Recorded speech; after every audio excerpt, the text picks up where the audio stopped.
MBC Universal Center for what I think will be, as I look at this audience, perhaps one of our most successful events ever. Thank you very much for being part of that. We are so delighted that you are here, and we're so delighted that our special guests are here. I had the opportunity many, many years ago in 1993, when I was on the Peabody Awards Board, to be part of the group that awarded Mystery Science Theater a Peabody Award.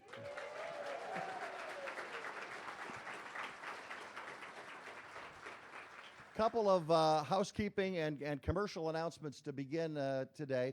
First of all, at the conclusion of the event today, we will have on sale the Mystery Science Theater 25 and 26. They will be available for $35. The brand new one, which is number 27, will be available for sale for $40. And also, I would like to thank Shout Factory for partnering with us on this particular event, and also Garrett's Popcorn. Everybody had your Garrett? Put up your Garrett's. Show us your Garrett's. Okay, all right. Also, we do have hand wipes, if you need hand wipes, because it's like fingerprints and Garrett's go together. As much as enjoy it. And also, we want to thank Mike Albright and the Chicago Mystery Science Theater 3000 group. Thanks very much. Appreciate it very much. Now, in welcoming everyone here today, we should mention, by the way, if you want to tweet this to your friends around the country, we are live streaming this event. And again, eventually, maybe in a couple of weeks, we will again, you'll be able to see it again. But again, if you want to let people know that, you can take flash pictures during the event. But again, we cannot record the event. Okay? Everybody agree that? We're all on the honor system. You can't record it, but you can tweet to your friends that tune in as well. How many people in the audience today are members of the Museum of Broadcast Communications? Okay. All right. Well, then let me take an extra minute here. Let me say that for a membership for $30, you will get advance notification of all events like this. There will be free admission to the museum for a full year, and you would get a discount on events like this, or public events that we do in the future. For 1 year, it's $30 an individual, and at the conclusion, the gentleman that many of you met coming in, if your name starts from R through Z at least, or you purchase your ticket, Zach Chesley, who is our marketing director, he will be downstairs right where you came in. If you would like to become a member today, we thank you very much, and we would certainly appreciate it. This museum is able to grow, to do more things like this as our membership base expands. So again, we thank you for being here today. We know you heard about it from a variety of different sources, but again, we'd like to be able to get you on our list so you can hear about these events as they happen in the future. We really appreciate that, and it means a great deal to us. Also, there's discounts in the store. There's all kinds of benefits that normally go with membership, and you will have it here as well. Now, one of the things that you would get advance notification are some important things that we do. We do some fun things, we do some pop cultural things, we do some serious things. This coming Wednesday night, we will be open late for the very first time. Museum's going to be open to about 8 or 8:30, actually a little bit later Thursday on Wednesday night. It will always be Wednesday night when we're open late. This Wednesday night, we are going to turn back the clock, flashback net nights. Steve Jackowski, who co-authored with Daniel Berger the Chicago television book, which perhaps many of you have, it's available in the store, a longtime member of our museum archival team. He is going to recreate the primetime programming of November 20th, 1963. It's going to start at 6:30 with Ozzie and Harriet, and we're going to go right through to primetime when it ended at 10 o'clock Central Time. And the reason we're doing that day, that night, is that was the night when America was still laughing. We lived in a simple world at that particular time, for the most part. And what happened 2 days later was the assassination of President Kennedy. the 50th anniversary on Friday, November 22nd, 1963. And 50 years later, to the moment when the bulletin broke at 12:34 in the afternoon, all the screens in the museum will go to NBC coverage from that day. We will play the entire coverage for about 5 or 6 hours. We will then recycle it and play it into the early evening hours. So for those in the audience, and as I look around the room, there are many people of my generation that remember where you were. You know the importance of that moment. And there's a lot of young people in the audience today. You've heard your parents or grandparents talk about it. If you want to experience it for yourself, it will be here on all the screens. We are free of charge on that day, wide open to everyone on all the screens, to have one of the first moments in television history that really brought a nation together. It's a time that you'll see the very rudimentary way in which network news covered that particular story. You'll learn how quickly into that story the name of Lee Harvey Oswald was shared with the audience. So it's a memorable moment. Again, one of the serious things we do here, we invite you to come back for that. Again, you don't even have to be a member for that, to be honest, but again, we want to let you know about that. And also tonight, or last Saturday night, we had the National Radio Hall of Fame induction ceremony with Larry King, Reba McEntire, and all of the inductees from around the country, including Steve Dahl and Gary Meyer. Gary Meyer was there, Steve was not, but he's still inducted. And tonight, this is the first airing that will be in Chicago tonight at 9 o'clock on WLS 890 on the AM dial. You'll be able to hear that broadcast. So again, if you want to tune into that, feel free to do it as well. I'm going to be out of here in just a moment, but I want to thank three other people that are a very integral part of this event today. First of all, our librarian, our archives director, who has done a terrific job while here at the Museum of Broadcast Communications, and producing this event is one of his highest accomplishments. And today, I'm sorry to say, it's also his last day with us. He's got another job. He's moving to DePaul University, where he's going to do a terrific job for them, as he did for us. Please join me in thanking John Giger. John, thank you very much.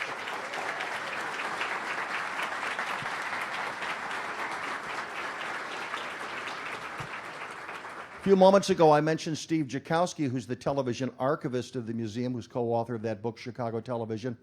Another gentleman who is with us today, who is also going to be working the audience, taking your questions. Again, he is the television curator of the Museum of Broadcast Communications, author of numerous books, including Watching TV, Wally Podrazik. Wally, say hello.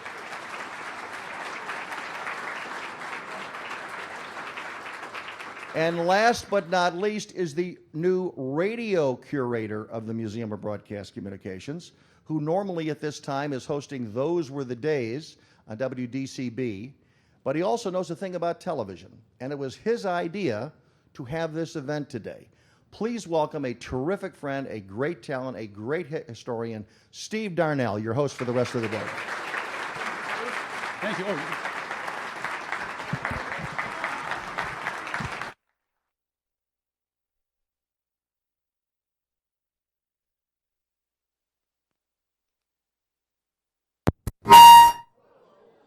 I'm here. Am I too loud, John? Thank you very much. Before we begin, I do have one announcement that I'm sorry to bring to you, that due to illness, J. Elvis Weinstein will not be with us this afternoon. I'm very sorry to hear that, as I know you are. However, he can be with us in spirit with your help. We had a get well card made for Josh. And I'm going to give it to Wally Podrazik. We're going to have it out in at the signing area after the show. So any of you, basically, you're welcome to open it up to any of these pages to sign a get well notice. I would ask that you not deface the cover any more than it has already been defaced. There you go. There should be enough room for everybody if you write very small. Thank you, Wally. And with that, I know I have some things to tell you about why you're here. Right now, let me show you why we're here. John, if you would let the journey begin.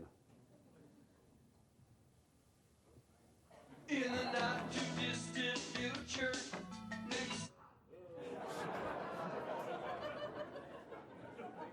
This is John's last event. Did we mention that? Why, look what's there.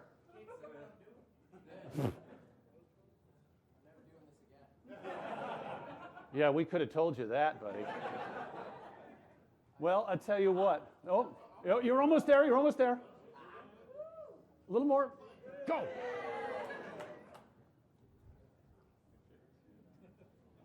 In the not too distant future, next Sunday AD, there was a guy named Joel, not too different from you or me. He worked at Gizmonic Institute, just another face in a red jumpsuit.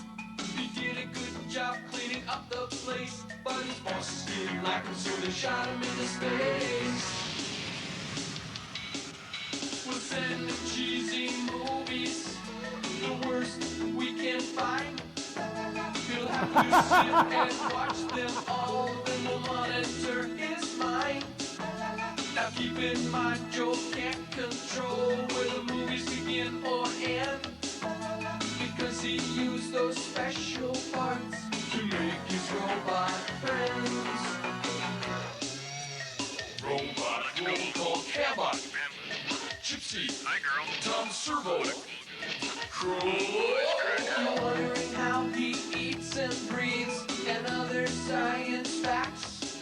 Then repeat to yourself, it's just a show. I should really just relax. For Mystery Science Theater 3000. Beautiful, huh? Wow. It was Thanksgiving 1988. KTMA in Minneapolis. Ronald Reagan was our president. The #1 song on the Billboard charts was Bad Medicine. And out of Minneapolis came a show with hairstyles that would rival both John Bon Jovi and Ronald Reagan. I'm sure all of us remember our first time. Yeah. I mean, watching Mystery Science Theater. For me, it was when my friend Alex lent me a VHS of a stinky cinematic suppository called Untamed Youth. Starred Mamie Van Doren and Eddie Cochran and a woman who looked eerily like Greg Brady. And, I mean, obviously, Mystery Science Theater 3000 is a show about a man trapped in space with his robot friends watching bad movies at the whim of evil scientists. But it was also a sobering reminder that filmmaking is not a meritocracy. And more than that, at its heart, it was a reminder that even if we didn't live in one of the entertainment capitals of the world, we could, given enough thrift store toys and hot glue guns, make our own fun. Even if the movies were no fun at all. But the fact is that Mystery Science Theater universe had an amazing population. Some of you may remember the Space Children. I was a teenage werewolf, teenage caveman, teenage strangler, teenage crime wave, teenagers from outer space, the indestructible man, the brute man, the projected man, the incredible melting man, the amazing transparent man, the amazing colossal man.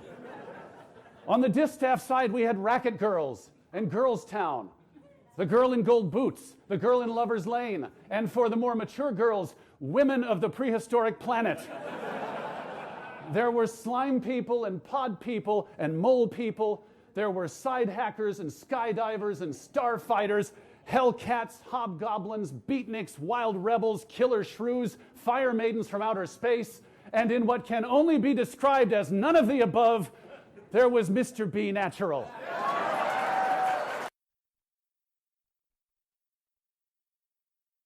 It was the atomic brain, the brain that wouldn't die, the thing that wouldn't die, the crawling eye, the crawling hand, Manos, the hands of fate.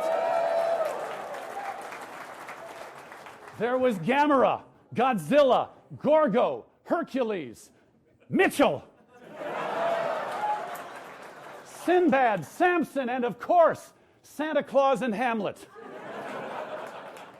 I know you're as excited as I am. It is a real thrill to be celebrating the silver anniversary of this Peabody Award-winning show, Mystery Science Theater 3000, and we are so honored to have three of its distinguished alumni here today. Please welcome to the stage in alphabetical order, Trace Pellew, Frank Conniff, and Joel Hodgson.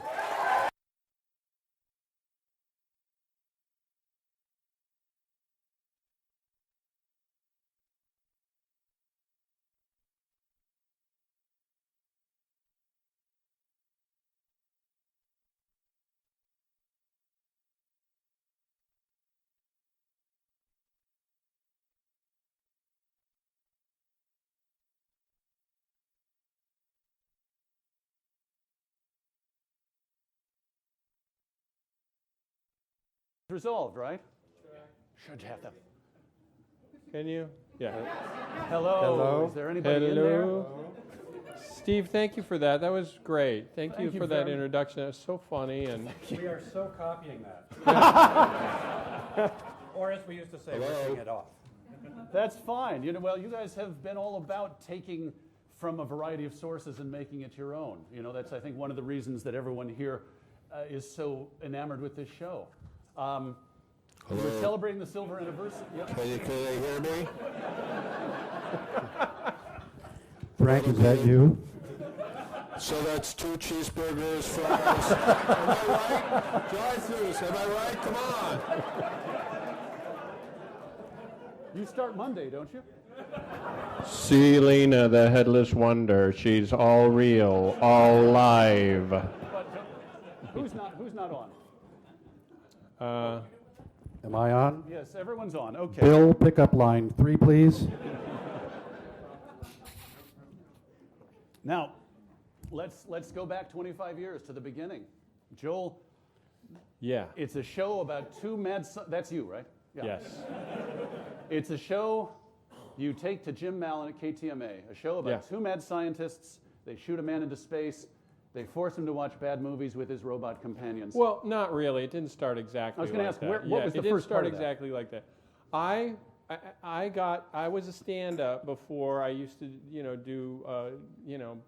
do my stand-up act. I got to be on Letterman and Saturday Night Live and shows like that, and was in LA as a comic, and kind of ran out of juice. I kind of had I decided to go on a creative sabbatical, go back to Minneapolis, and when I went back, I realized that to get to do a show that I wanted to do, it would have to be really inexpensive. So I started by saying, what's the cheapest show I could create that would be novel, that might bring something new, to the lexicon, or just be something different. And so, like a lot of the shows you have here at the museum, Ray Rayner and Garfield Goose and all that, like the local shows, or Svengoolie we were talking about, the local, local TV shows that were wraparounds, that were either wrapping around cartoons or wrapping around movies. And I just imposed that silhouette thing and said, oh, now the characters can go from the host segments and be with you in the movie. So that was I think that's the novel idea with Mystery Science Theater, is that the companions are with you while you watch it. And that's really what I pitched to Jim Mallon. But when we started, it wasn't like, the Mads didn't come in until we wrote the theme song, which was probably the second or third episode. Really? Originally, it was just the guy in space with the robots. And so that came along with the theme song, which was his bosses didn't like him, so they shot him into space. And that's when, That's how I got a job. Well, now, Trace, you knew Joel from, I guess there was a writing group or something, or? We had started this writing group at a bar called the Green Mill, and we met there for about a year and realized we weren't writing. So we changed the name to Drinking Club. But we thought it would work better if we moved it to the library during the day. So, and that's when a bunch of comics in town would join us in this library, which is actually in the basement. And The library was the version of the internet back then, right? yes, It was like the internet, except you went there. There were Some four. people here don't know what a library is. So. But that's where we all got together and we would work on each other's, help each other with acts, their jokes and stuff. Sure. So, Joel, you've sold the show to Jim Mallon at this point, as it were. What did you tell to Trace? How did you bring him Well, in? I think it was something like we're taping a pilot tomorrow, and would you be interested in being in it and running a puppet, running a robot puppet? Is that what do you remember? It was about that, that much info. Yeah. Hey, I built this set in my driveway, and I think I'd been watching you build that. I'd been over at your house and stuff. Yep. Yeah. Looking in your window. And that was you? Also Trace was in that. I mean, Josh was in that group, Right. And so both Josh and Trace appeared to me different than the other comics that were in the group, in that they were a little more outside the box. Trace was an improv guy who also did stand-up, but he had a lot of ideas, visual ideas. And Josh was really young and a really good stand-up for being 16 or 17 years old. But I felt like these guys could kind of go with this idea. Yeah, Josh, you were telling me it was kind of 17 going on 30. Oh, yeah. Yeah. When I met him, I thought he was 35. Yeah. When we talk about Josh, we have to talk in body age, not actual chronological age. Because he always likes to say, I'm 10 years younger than you guys, and then we go, no, body age, we're talking body age. Awesome.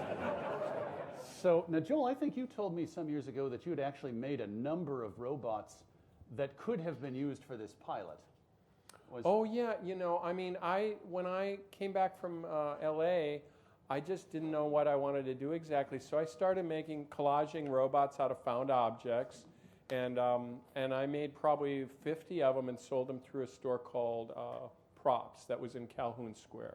And so that's why I knew that I could do this, because I had made so many. I always thought, they'd make nice puppets if I took the time to do it. So that's kind of where I thought it would go, and it was just an easy thing. That's why I really didn't make the robots till the day before, because I had made so many. That was the one thing I knew how to do. But it was obvious that Crow and Servo were going to be, or Beeper, as the first one was, those were going to be the ones. It wasn't like there was a casting call. Well, it's funny. When I pitched it to Jim Mallon, I had a bunch of drawings of just a whole. My idea was that it was going to be a whole bunch of robots, almost like the Muppet Show. That's when I talked to him and said, but really, I remember the drawing of the silhouettes, and it was the guy with 2 robots, and then there was a robotic chicken. Okay, so it was 3 robots and the guy. That's kind of the concept I pitched to him, but I kind of imagined maybe there'd be others that come in and all that. But it quickly became clear that it's just, the very best way to do that is 3. You kind of can't beat it. It has this random feeling to it. Even though I get every 3rd line, it doesn't sound like it. It seems like we're just talking. Sure. One of the things I've always loved about Crow and Servo, and I don't know if this was deliberate or not, but they almost always look like they're smiling. You know what I mean? And that's you. That's Yeah. Okay, so they're not talking to me directly.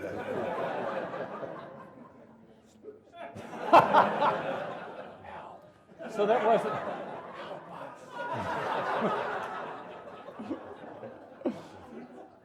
So let me ask you, who or what, for all you guys, I mean, this probably applies as much to Trace as it does to you, Joel, but who or what were your inspirations when it came to giving voice to these characters, whether it was Joel, the man marooned in space, or Crow T. Robot, or Dr. Forrester, for that matter? My voice first, but I think Crow was influenced a lot by Groucho Marx, that wisecracky thing. We were all smart asses, growing up, and I think that being steeped in Mad Magazine and that kind of reaction to movies, that voice, I think, is where that came from. And I got a nasally, whiny voice. That seems to be fun. I don't know. Also, one of the first things I saw Trace do was Quabius. That's the name of the guy, Yeah, right? yeah. And it was a really brilliant, funny piece that he did, and I go, wow, this guy's like really talented. And I kind of feel like Forrester Yeah, that's was similar to your character Quabius over time. Yeah, Quabius was this dark character that I'd tell stories with on stage, and that's what Joel had seen. And sometimes I wouldn't wear pants. It was very, very autobiographical in that sense.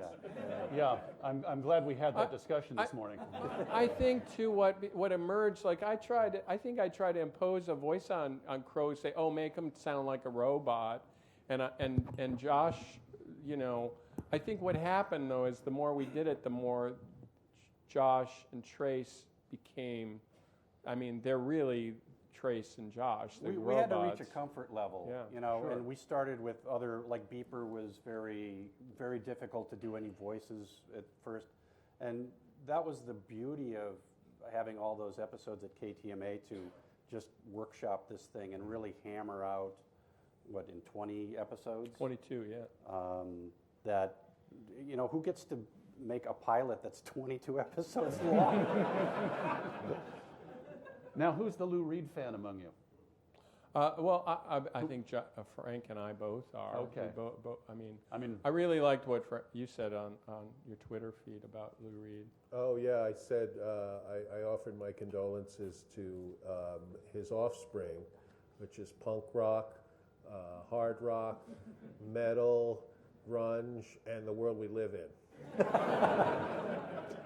But that, yeah. Thank you. That was a great tweet, wasn't it? You're appearing on Twitter this weekend, aren't you? I've been held over on Twitter. But I guess, I mean, I'm fascinated by the sort of cultural winks, and we talked about this yesterday when we met, that in the era before the internet, when any one of us could be made aware of anything in the blink of an eye, you know, you had to know something special to know Lou Reed's Satellite of Love and Sun Ra's Rocket Number 9. You know, these things were not just falling out of the trees on YouTube. So what were those your ideas in both? I mean, to me, that was the thing that I noticed in the media and mostly in music. I'll give you an example. In George Harrison's Crackerbox Palace, which is a great pop song, but he references Mel Brooks in it. You know, he says, it's true, right? And that's, is that Blazing Saddles, right? Yeah. So those moments were happening, and to me, they were like the most powerful things that I had noticed. Like, holy shit, he's talking about George Harrison watches Blazing Saddles. You know what I mean? And it was so strong that when I had a chance to do a show, I just said, oh, I want to do that because it just makes it richer. And why not? If you have to come up with a name for the spaceship, why not make it a reference to something else or the rocket that's watching the spaceship? You know, why not just make a nod to something cool that people will later find? I think Kevin... By the way, somebody sent me an interview where Mel Brooks said that he loved Mystery Science Theater, and that was like a highlight of my life to read that. I'm not kidding. I was so thrilled to read that. So you talk about the evolution of the show, and of course, you have, as Trace said, you had a 22-episode pilot on KTMA, and then it goes to the network, and at that point, someone decides you need writers? Is that how it works? No, not at all. No, that was a decision I made, and it was kind of like, there was like when you think of Mystery Science Theater, the idea of now it's like obvious with YouTube, like you can write, annotate stuff, and reference where the time code is. But 25 years ago, the idea of writing a script that goes along with this moving target, which is a movie, just seemed incredibly daunting, and especially because time codes had like 10 digits. So the idea of like annotating all that just was insane. And so this was the only way to get going. But I'll tell you, the moment where I realized we had to write it was we cut together a cell tape from KTMA to show to Comedy Channel. And it was our funniest moments of the show. And that's when I go, oh, I get it. The whole show has to be like that. You know, okay, all right. And I remember the conversation with Jim Mallon, because he was starting to do the numbers to see how much it would cost. And he goes, now we're going to improvise this, right? And I said, I don't think we should. Let's just write it now because we're getting paid. and let's just take our time to do that. And so that's when that started. That's when writing it started. And that's Look really, at the ratio too. 22 episodes down to 7 great minutes. The math kind of works out. which was still better than most TV in 1988, I think.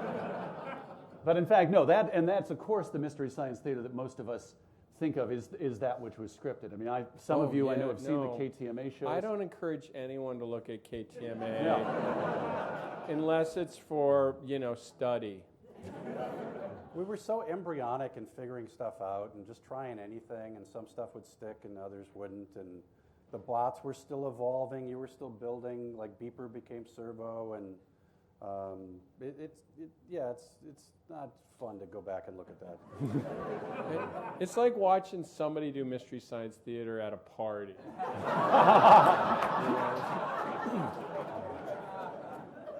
Now, of course, one of the writers you brought on eventually was this gentleman, Frank Conniff. Frank, you had a different perspective, perhaps, in that you came on after the show was up and running on the network. Right. Did you feel that there was an evolution in the time you spent on the show in terms of where it was in season 2 and where it was after season 6? I don't know. I mean, when I joined it, I think they had just gotten the budget to maybe, or the schedule to do an extra day of writing that you hadn't been able to do before. So I think even in season 1, which was written, season 1 on the Comedy Channel was written, and I came along in season 2. I think in season 2, my memory is that an extra day had been added to the writing process, so that when I came along, there was more time to write the show. But when I was first on the show, the writing room was just me, Mike, Joel, and Trace, because Kevin was in the editing room a lot. Everybody had other things to do on the show. You guys, when you weren't in the writing room, you were building props and stuff. And I was just there to sit on the couch and watch the television. So that was pretty sweet, I have to say. So Frank actually wrote on the first season, right? You were there for the first season. I was there for the second season. Although if I was there, you owe me money. I don't. You became TV's Frank the second season, though. The second season. So we knew who you were. But I wasn't writing on the show before I was TV's Frank. Is that right? Okay. If you guys are going to keep arguing, I'm going to have to start eating. Okay. 25 years you've had to get this story straight? Yeah, I don't know. It's They all know it better than we do. I thought that we were on the Dumont network. That's how long ago that was. The Margaret Dumont. So what were some of the, you talked about the horror hosts and whatnot. In terms of the comedy, who were some of your direct antecedents? Were there specific shows that inspired, the jokes you told, the riffs you made, the sketches you did? Boy, every show we ever saw. Yeah. Every movie. It was amazing to get into this room with these guys and go, wow, they know stuff I know too. Yeah, it was. We reflected popular culture, but not just the popular culture of that moment. The popular culture of as far back as we could remember. So there weren't many Bill Clinton jokes on the show, but there were a lot of Adlai Stevenson jokes. We were talking about. I mentioned Untamed Youth earlier. Go ahead. Sorry. No, I didn't mean that's to cut you off. No, go ahead. I was done. One thing too. There were a couple of shows that really affected me, and I felt like really worked on a certain level. Like SCTV was really neat, and they were so ambitious. And the lesson I got from SCTV was it all had this kind of low grade quality to it, and they maintained that, and it worked, even though they did things really ambitious. Production quality. Yeah, production quality. And so I realized that the secret, and same with the Doctor Who, I used to watch that in college. Yes. And it was like the Tom Baker Doctor Who. And it was like, I noticed that it worked. It took you all these places, but it was just like a soap opera production-wise. And so that kind of like informed me, like, if we can keep this at one like production level, we can kind of go with that. And so that was, I mean, it wasn't exactly like a comedy thing, but it was more like a production lesson from those shows. They kind of maintained this quality. Right, and well, and as you say, like those shows, Mystery Science Theater was able to suspend whatever disbelief, even as you kind of reveled in the fact that this is a bowling pin cut in half that's supposed to be a beak, and everyone knew it, and that was part of the beauty of it, I thought. And Trace knew, I mean, you were a big Python fan. That's one thing. Huge Python fan, and I always appreciated their low budget effects, and it kept the comedy in the foreground. I mean, we would build something just to support the joke, and it didn't have to go any farther to overshadow it. So it never eclipsed. Our props or special effects never eclipsed the jokes. They could never.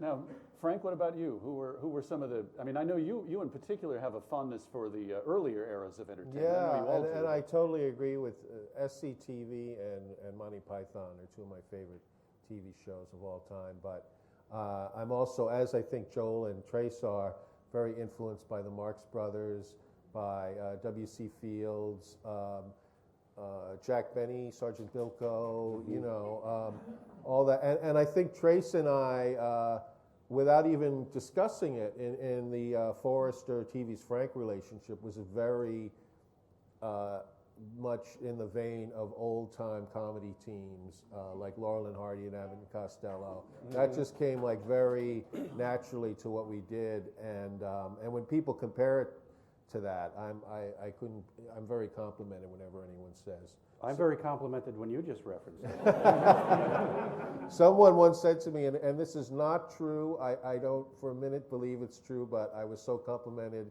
She said, "You're the Curly of your generation." And I know I'm not anywhere in Curly's class, but I was very complimented by that. Wow, that's Wasn't great. it Kevin Murphy who said that when he saw that spit curl, they knew they'd found their Joe Besser. Joe Besser is more in line of what I was able to achieve, but. I mean, well, that's a good question. When you came on the show in season 2, was there any direction other than you're going to be Dr. F's new companion? Well, when I sidekick? was first hired, and it was just it was only on the understanding that I was going to be a writer on the show. I don't think anything had been decided about recasting Josh's part, and so that's when I came in. I was very excited just about being a writer on the show. I didn't have expectations beyond that, but then when we did I think we did a test with me in Josh's old costume, which we never bought a new one. It was always me wearing his old costume. And we couldn't wash it because it would fall apart. No. It was like a Twilight Zone episode. I started becoming Josh. But we did a test with me and Trace, and what can I tell you? The camera loved me. Indeed. Well, I want to show how the camera loved Frank in just a second. There's one thing, though, we get talked about a lot, and that's the idea of a Midwestern sense of humor. And I know, we talk about that, the work of people like yourselves or Mark Twain or Bob Newhart, people who have a very unique sensibility. I wonder, to take that a step farther, if there might be something about the fact that all of you, I think, pretty much grew up in sort of middle-class suburban backgrounds. Not me. No? My Midwest sensibility was developed very early on the Upper East Side of Manhattan, just where I grew up. But no, I was kind of a bit of a fish out of water with all these. They're the ones who had to explain to me what the Wisconsin Dells were. But I really, though, feel, and I hope that I am influenced by that Midwestern. I can't even put my finger on what it is, but it is a total hilarious kind of sensibility that I think you guys had, and I think The Onion has, and it's really something that's pretty great. Well, we all grew up with, New York or L.A. as the comedy, go-to places, and we really wanted to make where we grew up a comedy go-to place too. That was really in the air when we started because really the Midwest was really what they call flyover area, which, you know, the executives from New York would fly over to LA and LA back to New York. And there was really truly that feeling when we started, like, you know, and there was a lot of emphasis on being edgy and doing edgy comedy. And that just wasn't really in our wheelhouse, and it was also kind of getting trite by that time anyway, like it was just kind of played out. And so we decided not to do that, but I just think that's who we were, you know, more than anything. And people ask me about the Midwest sensibility, and I feel the same way as Frank. I don't really know exactly how you would categorize that. What that means, but you know. I guess maybe in the sense that, you know, you think about the comedians in New York or LA who have the big TV shows, who have the film contracts, whom everyone's hanging on their every word. And here in the Midwest, as you say, it's a flyover zone. And so nobody cares what we think, so we can say whatever we want. Yeah, as edgy as the Midwest gets is Garrison Keillor. But a quiet week. Now, well, actually, I want to read Well, it. we did there was one, to me, my interpretation, we did a sketch one time, which is one of my favorite sketches we ever did, which is where Crow and Servo are just having lunch at this restaurant, and they're going, "Oh, that service here is so good. Oh, they're so creative here. Oh, they do such a great job, you know." And that was like, I thought that was one of the funniest things we ever did. And Joel was the waiter. You know, there's some rum in that cake, so I'm gonna have to card you. I'm kidding, of course.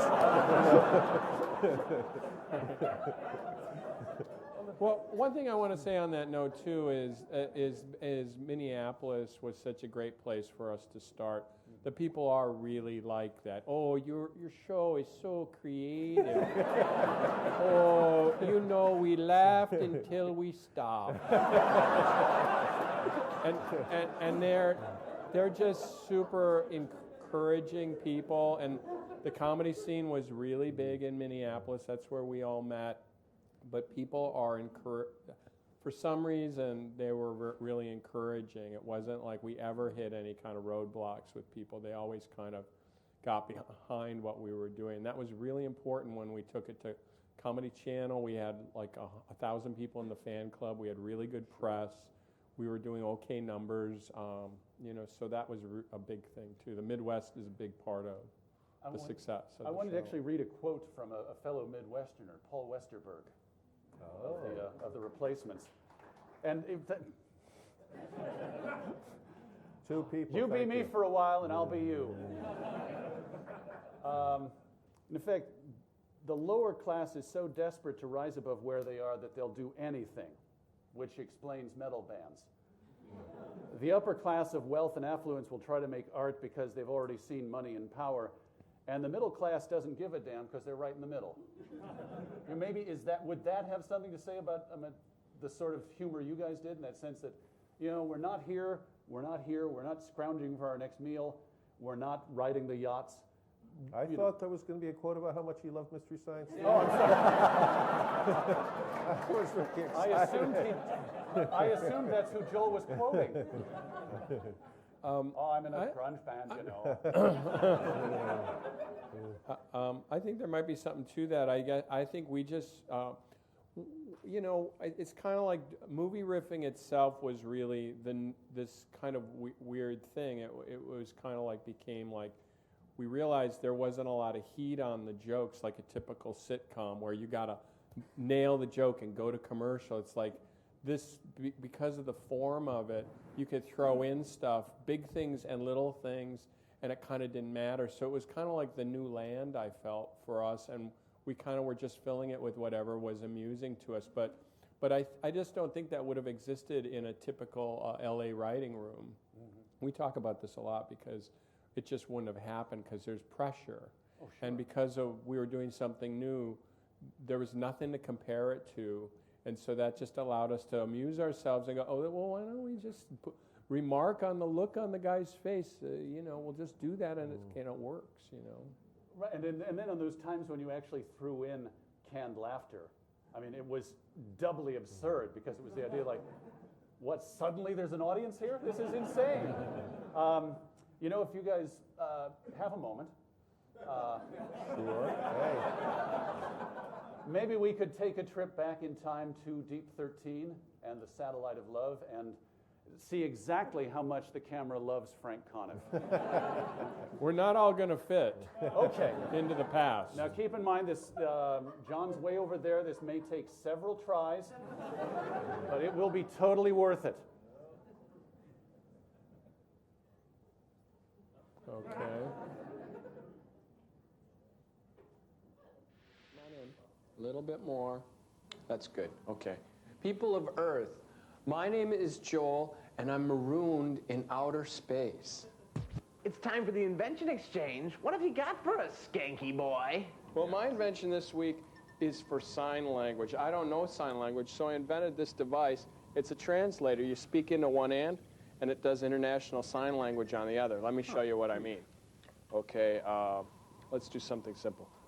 I, see, love you. Comfy? Yes, all right, and just stretch away.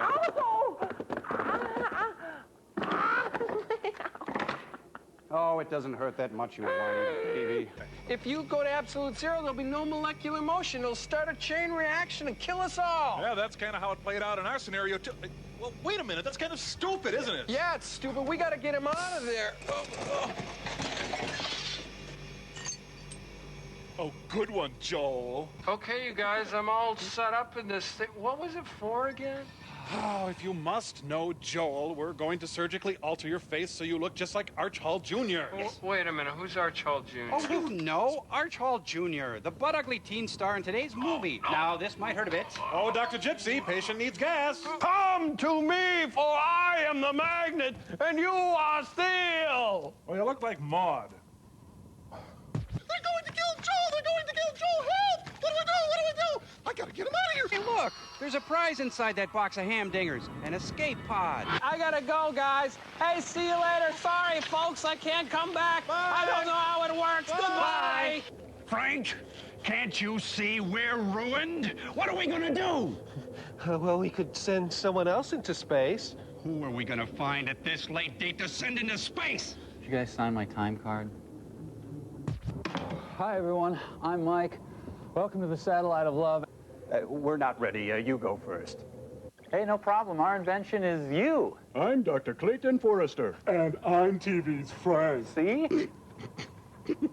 Oh, come on. There's nothing you can put in somebody's food that'll turn him into the cast of Renegade. Oh,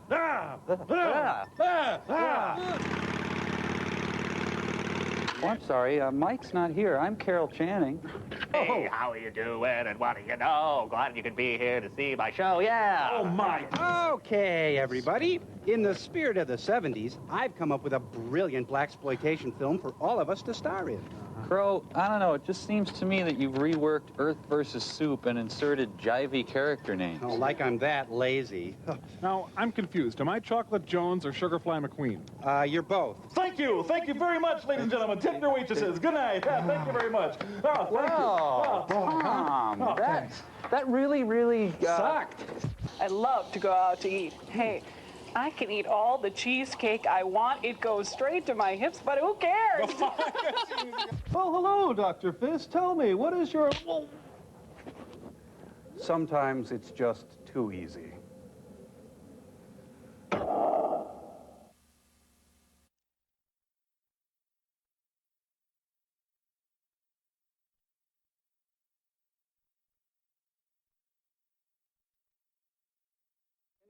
Any rules at all in the writing room in the sense of something that would or wouldn't actually fly on Mystery Science Theater in terms of these segments? Apparently not.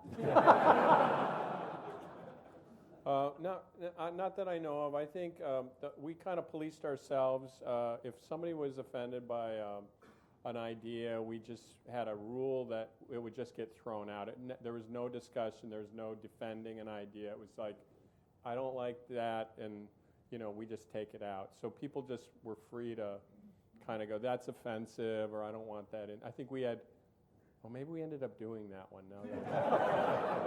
There were just a few things like that everybody was sensitive on it in a different way, but there was nobody who, like, I didn't preside over it. Mike didn't preside over it and say no, yes, no. It wasn't like that. So that's the way I remember it. Do you guys think of it like that? That's how I remember it now.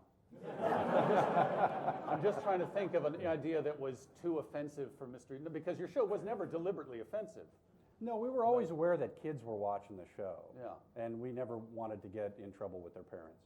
So, Interestingly, because I remember toward the end, and some of you may be able to back me up on this, but after you three were gone, and this may not be responsible for that, sometimes the jokes could get pretty raw. Not blue, but I do remember a film called Blood Waters of Dr. Z, in which this mopey character is going around filling tanks and plotting revenge, and Tom says, I have such an elaborate masturbation ritual.